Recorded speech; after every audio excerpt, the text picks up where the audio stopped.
same title. Enough is plenty. Enough is plenty, which is true. So, Anne, please tell us a little bit about yourself and your reaction to the book. Thanks. Hello, everyone. Congratulations, Dirk, and your co-authors. Thanks for inviting me to be here this evening. Yeah, I love the book. It's the latest. Oh, just a bit about myself. Yeah, I'm a pensioner. I have a basic income.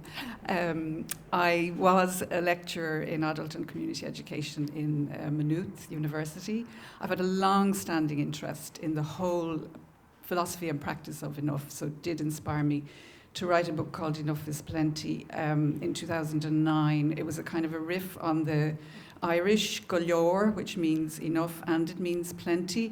And of course we know that in Latin, satis is the word for enough, the basis of the word satisfaction. So I loved your riff on the, you know, the etymology of the word. You can teach me how to pronounce it later on. So after I published that book, I thought, you know, you could just keep writing forever. Is that a better place to hold a mic? Yeah, or was it? Perfect. Yeah, Yeah. okay. But it's important to try and put wheels on ideas. So I helped to start up Basic Income Ireland. We're an advocacy group for universal basic income. I've been a long-time member of FASTA, which was formed around the work of Richard Douthwaite that John mentioned. And I also then decided I better do something in my own locality, so I helped to start a community-supported farm. And then I took early retirement so that I could concentrate on that kind of stuff. Anyway, my reaction to the book, I love it. It's the latest in a long line. John mentioned some of the pedigree. I love the fictional bits, like as the others did, and I think that's really important to exercise the imagination. I suppose overall what it's telling us is that we need to be aiming for a smaller, fairer world economy that can deliver good life, quality of life for everyone, that we need to do it by design, as Peter Victor said, going slower by design, not disaster, and that we need a far less throughput of resources. And we do know that by 2050, we could have a fair world economy using about 40% of the current energy that we're using. And that could deliver well for everybody. That would be about the level of energy use of the 1960s. It could give everybody good nutrition, shelter, clothing, hygiene, healthcare, socialization in the form of education, communication, and so on, and good mobility. So the French have a saying, moins de bien, plus de liens. So fewer possessions, more connections. And that's part of the theme of the book that really resonated with me as well. So we need to be able to differentiate the kind of mind changes that we need to get there. We need to be thinking about energy for affluence versus energy for decent living. That's one of the themes I saw in the book. We need to be thinking about consumption in terms of getting rid of wasteful and luxury consumption and going for sufficiency, consumption around sufficiency. And also, we need to be thinking, and this was part of, the words weren't used, but the theme was there, what can shrink and what can grow. So not everything needs to shrink. We do need to shrink resource uses in wealthy countries, but economies in poorer countries could continue to grow with appropriate and modest resource use where growth meets all its social and ecological costs. The book says we need to grow the not-for-profit economy, collective ownership, cooperatives, commoning, and so on. Major theme for us in FASTA has always been the commons and commoning. Work that meets the needs of people and the planet. So care work, education work, agriculture, mobility, care at the center of economic and democratic life. And we also need to be growing structures and institutions that bring about well-being. So we have a lot of well-being frameworks going around at the moment, but a lot of them are about monitoring. So more active, proactive work to bring about well-being. We need to be growing international diplomacy and democracy as well. And democracy is a big theme in the book, which is really, really important. And of course, implicit in all of that is growing transdisciplinary cooperation among economists, ecologists, people in the humanities, social studies, psychology, and so on. So I'd like to just broaden out a little bit to some of the big systemic levers. Systems is a major theme in the book as well. How do we change systems? In FASTA, we've developed a number of what we call levers, or what Donella Meadows called levers. First, we talk about social wage, that is the collective benefits that everyone should receive from the wealth of the commons, deprivatising some of the wealth system.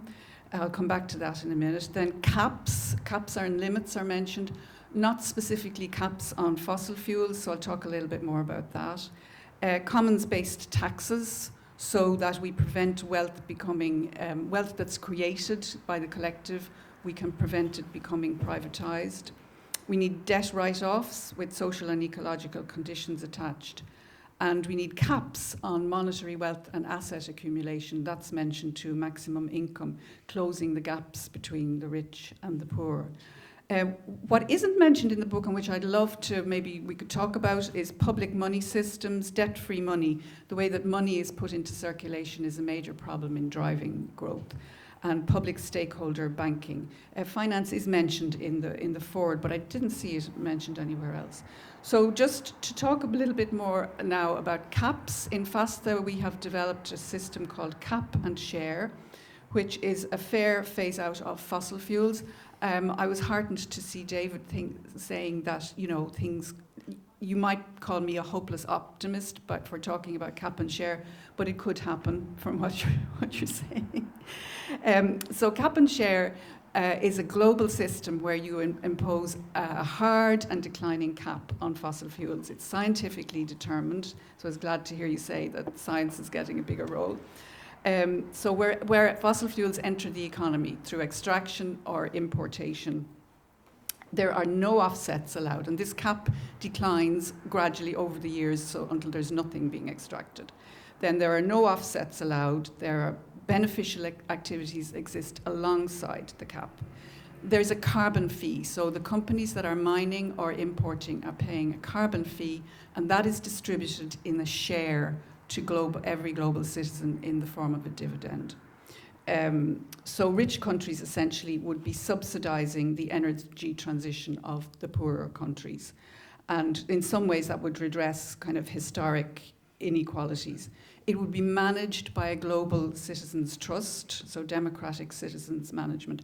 And believe it or not, we have started already with a conglomerate, an alliance of global NGOs in Cap and Share Carbon Alliance, CASCA. And there are NGOs from all over the world. It's not just a white savior thing for the Europeans coming with this idea. There are NGOs from India, Africa, South America, and Europe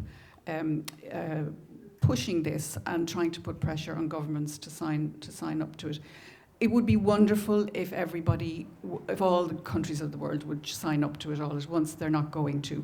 But rich countries could partner with poor countries, say in the way you did with the Sustainable Development Goals. And the EU as a bloc could partner with a bloc of poorer countries.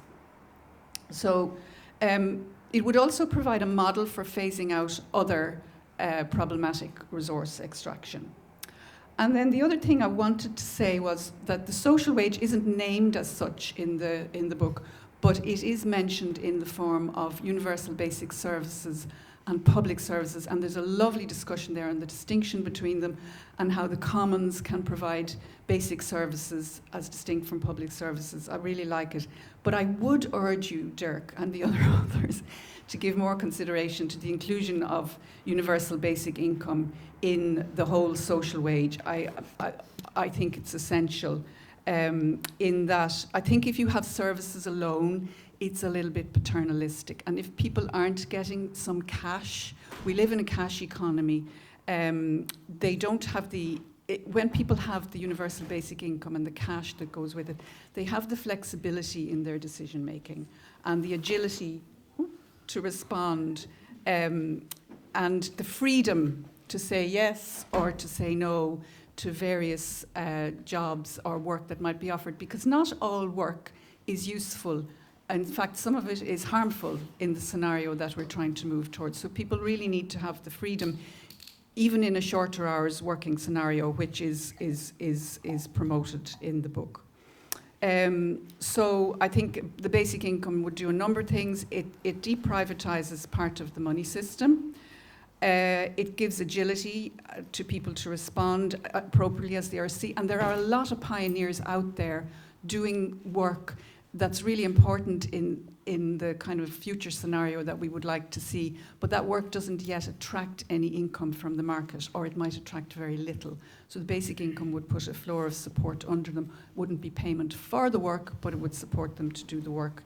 And also unpaid and gift work. We have a great tradition of volunteering, of mehel and commoning work in this country. Now, it's important to say that there are progressive and regressive versions of basic income. The neoliberal version would give people a basic income and then would pare away all the other services from the state. That's not what we're talking about. We would see it as a part of a suite of services, an essential part of the social wage. The point is made about it in the book that it promotes individualism and goes against cooperation. I mean, it could go either way. A lot depends on the context. If it's introduced in a degrowth context, and if we're talking about changing the narrative towards enough, I think basic income can be very, very positive. I just want to say a very final word, closing word about care. The book puts care at the centre of economic life, that the purpose of economic and democratic life should be to promote care. So we're talking about moving care away from a purely emotional and private response to other people and to nature. It is that, but we're talking about broadening it into a realm of disciplined responsibility, making it a universal value that we deliberately try to socialize everybody into. So we're talking about narrative change, which is one of the biggest system levers. And that it's an intentional activity. And it's also a kind of a commoning activity, the commons of care. There are many, many people working on care work at the moment. It's not recognised, and we need to make it the centre of economic life. And I do think that a really good social wage, including the basic income, could resource it economically. Okay, I'll just finish off with a very, so I really think it's time that we promoted this whole idea of enough, that it's not about going back to some supposedly glorious past, which may or may not have existed. It's about taking these ancient ideas and bringing them forward in a way that's appropriate for the past, with satisfaction, Cllr and DONOGHUE. Is that how you pronounce it? DONOGHUE. Thank you. Thanks for listening. Thank you very much. Thank you.